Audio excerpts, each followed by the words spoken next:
स्वागत है आपका हमारे YouTube चैनल अल्फ़ाबेट गणित पर। नेक्स्ट हम लेके आए हैं आपके लिए कार्यपत्रक number 99 class 8th new workbook 2023-24 की। इस कार्यपत्रक में आप आंकड़ों को व्यवस्थित करना, उनका माध्य निकालना और दोहरे दंड आलेख के विश्लेषण की समझ बना पाना, इसके बारे में सीखेंगे।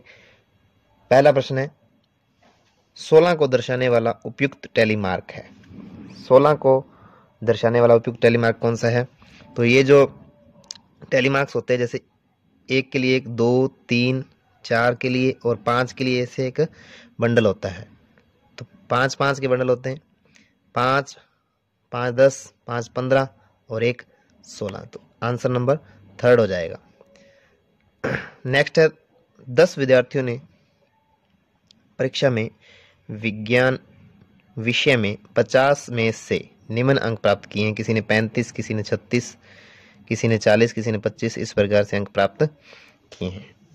तो उपरोक्त आंकड़ों की सहायता से निम्नलिखित प्रश्नों के उत्तर देने हैं। तो सबसे पहले प्रश्न है, क विद्यार्थी द्वारा प्राप्त सबसे कम अंक। तो विद्यार्थी द्वारा सबसे कम अंक किसने प्राप्त किए? देखिए कितने अंक हैं सबसे कम। तो सबसे कम अंक आप देखेंगे तो यहाँ से सबसे कम है 14। सबसे कम अंक है 14। प्राप्त आंकड़ों का परिसर ख है। प्राप्त अंकों का परिसर ज्ञात करना है। परिसर कैसे निकालते हैं? जो सबसे बड़ा प्रेक्षण है उसमें से सबसे छोटे प्रेक्षण को घटा दिया जाता है। यहाँ देखिए सबसे बड़े अंक, सबसे ज्यादा अंक किसने प्राप्त किए? कितने प्राप्त किए? तो सबसे ज्यादा अंक हैं आपके यहाँ 40। इसमें से सबसे कम अंक माइनस कर देंगे। सबसे छोटा प्रेक्षण क्या है? अभी हमने देखा था 14। तो 40 में से 14 घटा देंगे तो कितने आ जाएंगे? 26। तो आंकड़ों का परिसर या प्राप्त अंकों का परिसर कितना है? 26। अगला प्रश्न है, ग प्राप्त अंकों का माध्य ज्ञात कीजिए। तो प्राप्त अंकों का माध्य ज्ञात करना है। तो आंकड़ों का माध्य कैसे ज्ञात करेंगे? प्राप्त अंकों का माध्य कैसे ज्ञात करेंगे? माध्य करेंगे तो प्राप्त अंकों का योग, आंकड़ों का योग बटे आंकड़ों की संख्या माध्य होता है। तो माध्य क्या आ जाएगा? आंकड़ों का योग, मतलब जो आंकड़े दिए इन सभी का योग, इन सभी को जोड़ लेंगे और बटा में आंकड़ों की संख्या, यानी कितने विद्यार्थी थे? 10 विद्यार्थी थे, 10 बटा में आ जाएगा।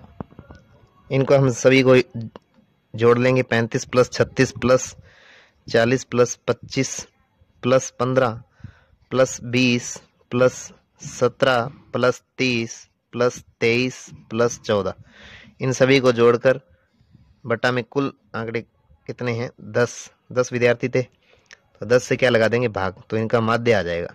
तो माध्य क्या आ जाएगा? ध्यान दें,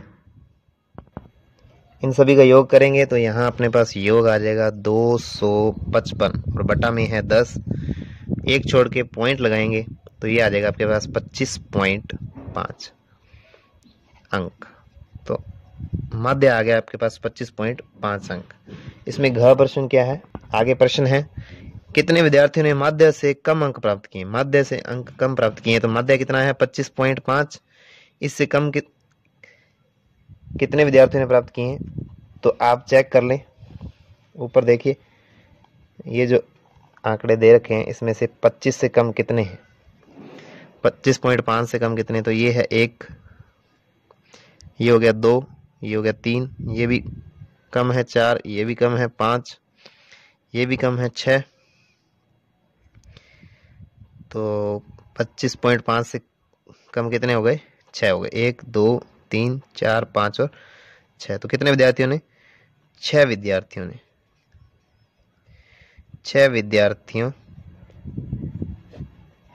ने 25.5 यानी माध्य से कम अंक प्राप्त किए। नेक्स्ट आपके प्रश्न संख्या 3, दिए गए दोहरे दंड आलेख में विद्यार्थियों के हिंदी एवं अंग्रेजी में प्राप्त अंकों की सूचना दर्शाई गई है। ध्यानपूर्वक देखकर निम्नलिखित प्रश्नों के उत्तर दीजिए। अंग्रेजी में अधिकतम अंक किसे प्राप्त हुए? तो यहाँ ग्राफ में अपने देखेंगे अधिकतम अंक दंड आलेख जब देखेंगे तो सबसे बड़ा दंड कौन सा है? ये वाला। तो ये किसके हैं? बिंदु के। तो सबसे अंग्रेजी में अधिकतम, तो अंग्रेजी का दंड सबसे ये वाला अधिक है।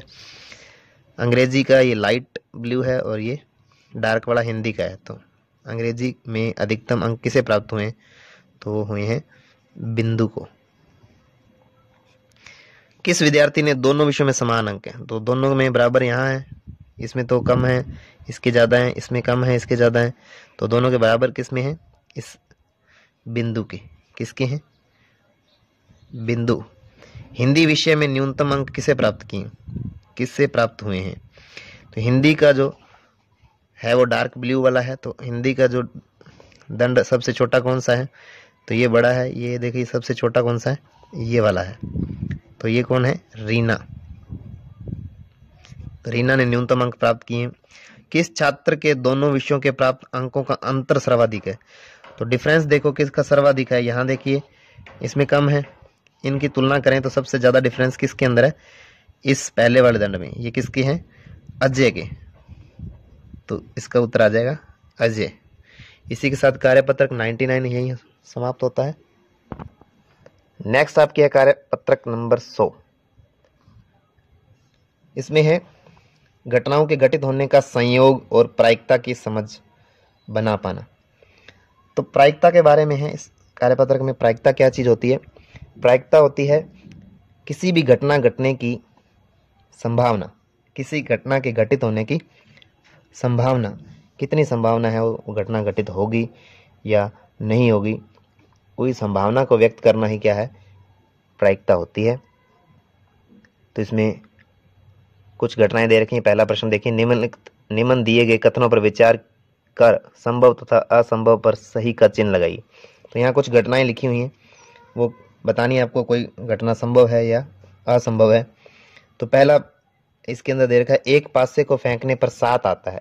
तो क्या एक पासे को फेंकने पर कभी 7 आ सकता है? तो एक पासे पर तो 6 तक की संख्याएं होती हैं, 7 तो अंक होता ही नहीं है, तो 7 अंक आने की कोई संभावना नहीं है। तो ये असंभव घटना है। सूर्य दक्षिण दिशा में उगता है, तो क्या ये संभव घटना है?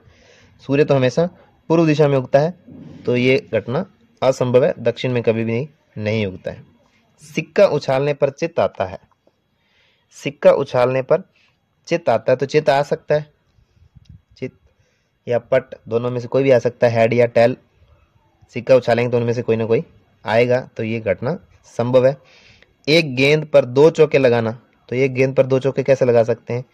ये असंभव घटना है। एक सही गेंद हो उस पर 2 चौके लगाना असंभव है।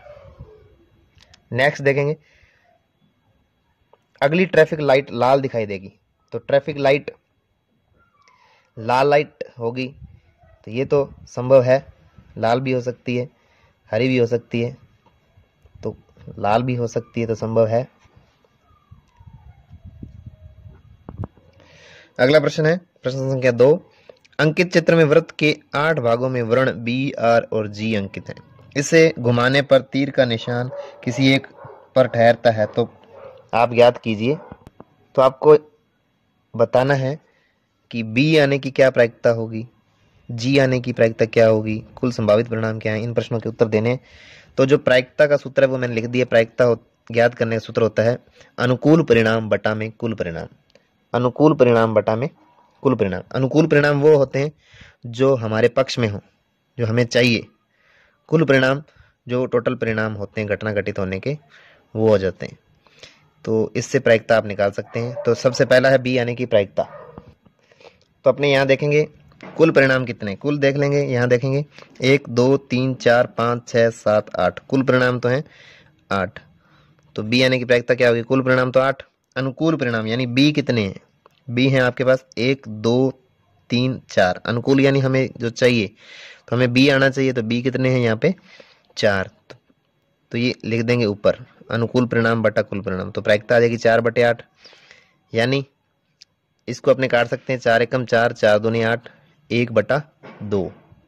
तो 1/2 चांस है, यानी आधे आधे चांस हैं कि बी आएगा। नेक्स्ट देखेंगे जी आने की प्रायिकता क्या होगी। तो जी कितने हैं देख लीजिए। जी इसमें एक जी है, जी है 1, अनुकूल परिणाम 1 हो गया और कुल परिणाम 8 है। तो जी आने की प्रायिकता क्या हो गई? 1/8। अगला प्रश्न है कुल संभावित परिणामों की संख्या क्या होगी। तो कुल संभावित परिणाम कितने? कुल परिणाम हम जोड़े थे, तो कुल संभावित परिणाम है 8। आर आने की क्या प्रायिकता है? आर देख लीजिए कितने हैं। आर 1 2 और 3 आर हैं। तो आर आने की प्रायिकता कितनी है? 3 अनुकूल परिणाम बट्टा में कुल परिणाम 8, 3/8। तो ये कटता नहीं है, 3/8 ही रहेगा। आर आने की प्रायिकता रहेगी 3/8। आगे है प्रश्न संख्या 3। 52 पत्तों की ताश की गड्डी में लाल रंग के पत्ते आने की प्रायिकता ज्ञात कीजिए। 52 पत्तों की ताश की गड्डी, तो कुल परिणाम तो हो गए 52। अनुकूल परिणाम यानी लाल रंग के पत्ते, तो ताश में कितने लाल रंग के पत्ते होते हैं? आधे पत्ते लाल रंग के होते हैं, आधे पत्ते काले रंग के होते हैं। आपको पता होगा ताश में आधे पत्ते लाल रंग के और आधे पत्ते काले रंग के होते हैं। ठीक है, जैसे ईंट लाल रंग की होती है, पान लाल रंग का होता है, हुक्म ब्लैक होता है और चिड़ी का पत्ता भी ब्लैक होता है। तो 2 ब्लैक हो गए, 2 लाल हो गए। इसी प्रकार से पूरी ताश की 52 पत्तों में आधे पत्ते लाल होते हैं और आधे पत्ते काले होते हैं। आधे यानी 26, टोटल होते हैं 52। तो अनुकूल परिणाम हो गए 26 और कुल परिणाम हो गए 52। तो लाल रंग का पत्ता आएगा, इसकी क्या प्रायिकता रहेगी? इसको यहाँ से आपने काट सकते हैं, 26 एकम 26, 26 दूना 52 यानी 1/2। तो लाल रंग का पत्ता आने की क्या प्रायिकता है? 1/2 यानी 50-50 संभावना है। इसी के साथ कार्य चलिए शुरू करते हैं। ओसीआर आधारित आकलन, पेज संख्या 127 पर, कक्षा 8 गणित कार्य पुस्तिका 2023-24 का पहला प्रश्न देखिए। आर त्रिज्या वाली वृत्ताकार मेज के चारों ओर रंगीन टेप चिपकानी है, तो टेप की लंबाई क्या होगी? तो वृत्ताकार मेज के चारों ओर चिपकानी, तो वृत्त के चारों ओर मतलब वृत्त की एक परिधि के बराबर होगी। टेप की लंबाई वृत्त की परिधि के बराबर होगी और वृत्त की परिधि क्या होती है? 2πr। तो 2πr, तो पहला ऑप्शन हो जाएगा।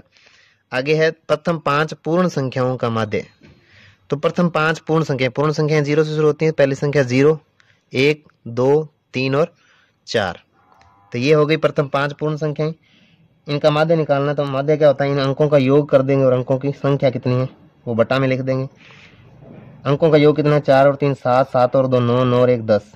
माध्य क्या आ जाएगा? अंकों का योग 10 बटा में संख्याएं कितनी है? 1 2 3 4 5। संख्याएं 5 है, 5 से 10 में भाग लगाएंगे तो 2 आ जाएगा। तो माध्य आ जाएगा आपका 2। अगला प्रश्न है प्रश्न संख्या 3। 3 लाल गेंद व 2 हरी गेंदों में से यादृच्छिक रूप से निकालने पर हरी गेंद आने की क्या प्रायिकता है? तो टोटल परिणाम कितने हैं? 3 लाल गेंद है, 2 हरी गेंद है, तो कुल परिणाम तो हो गए 5। तो बटा में 5 आ जाएगा।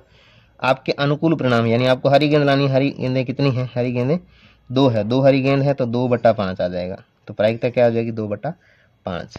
अगला प्रश्न है प्रश्न संख्या 4। 7 सेंटीमीटर त्रिज्या के रिंग द्वारा घेरा गया क्षेत्रफल।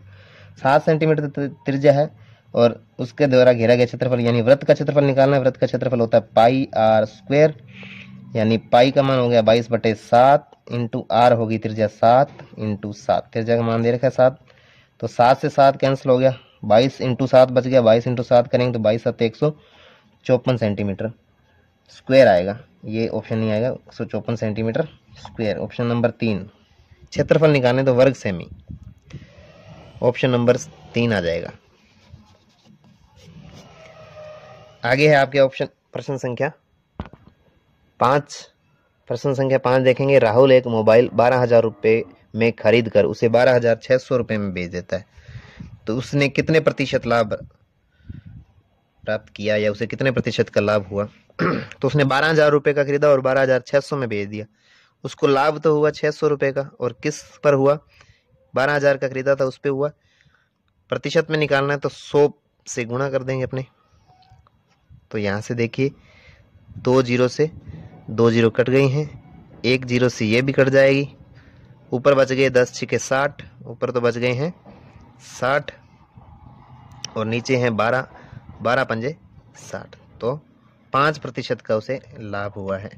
अगला प्रश्न है प्रश्न संख्या 6। यदि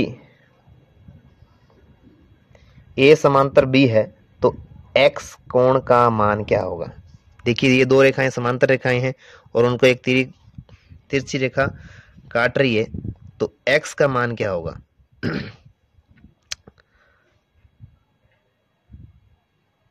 तिरछी रेखा काट रही है तो ये देखिए ये ऊपर कोण बन रहा है 125 डिग्री का। तो ये सरल रेखा एक पूरा कोण कितने का होता है? 180 डिग्री का।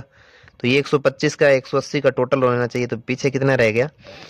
ये आपके रह गया 55 डिग्री। ठीक है, 180 में से 125 कम करेंगे तो 55 आ जाएगा। तो अब आपको पता होना चाहिए, जब दो समांतर रेखाओं एक तिर्यक छेदी रेखा काटती है तो बनने वाले संगत कोण बराबर होते हैं। संगत कोण का मतलब इस रेखा के जो नीचे बन रहा है वो कोण और इस रेखा के जो नीचे बन रहा है वो इसके संगत कोण होता है और ये आपस में बराबर होते हैं। तो ये x का मान कितना आ जाएगा? 55 आ जाएगा। तो x कोण कितने डिग्री का आ जाएगा? 55 डिग्री का आ जाएगा। आगे आपके प्रश्न संख्या 7, 52 पत्तों की ताश की गड्डी में रानी का पत्ता आने की क्या प्रायिकता है? तो कितनी क्वीन होती हैं, कितनी रानियां होती हैं? ताश की पत्ती में 4 टोटल रानियां होती हैं और टोटल पत्ते कितने होते हैं? 52। तो कुल परिणाम 52 और अनुकूल परिणाम कितने हो गए? 4। तो 4/52। प्रश्न संख्या 7 में आ जाएगा ऑप्शन नंबर 2। आगे है आपके प्रश्न संख्या 8, 9 का घन कितना होता है? 9 की क्यूब, 9 का घन होता है आपके 729। 9 का 3 बार आपस में गुणा करना है। 10 तक घन याद होनी चाहिए, नहीं तो आप 9 × 9 × 9 कर लीजिए। 9 × 9 × 9 729 आ जाएगा। आगे है प्रश्न संख्या 9, एक वृत्ताकार बगीचे का व्यास 9.8 मीटर है, इसका क्षेत्रफल ज्ञात कीजिए। व्यास दे रखा है तो त्रिज्या निकाल लेंगे। त्रिज्या व्यास की आधी होती है, 9.8 का आधा 4.9 और वृत्त का क्षेत्रफल सूत्र लगाएंगे। वृत्त का क्षेत्रफल होता है πr²। पाई का मान है 22/7 होता है और यहाँ लिख देंगे 4.9 × 4.9। r² है, 2 बार लिखना त्रिज्या को गुणा में। 7 से 49 को काटेंगे तो 7 बार कट जाएगा, पॉइंट हटा लीजिए, नीचे 10 आ जाएगा, पॉइंट हटा लीजिए, नीचे 10 आ जाएगा। ऊपर वाली संख्याओं को गुणा करना है और नीचे 100 आएगा, यानी 2 छोड़ के पॉइंट लगाना है। तो आप जब हल करेंगे इसे तो आपको मिलेगा ऑप्शन नंबर बी, 75.46 वर्ग मीटर। 10वां प्रश्न है, दो परिमेय संख्याओं के बीच परिमेय संख्याएं होती हैं। दो परिमेय संख्याओं के बीच कितनी परिमेय संख्याएं होती हैं? तो असीमित अनगिनत परिमेय संख्याएं होती हैं। इसी के साथ OCR आधारित आकलन पेज संख्या 127 पर होता है समाप्त।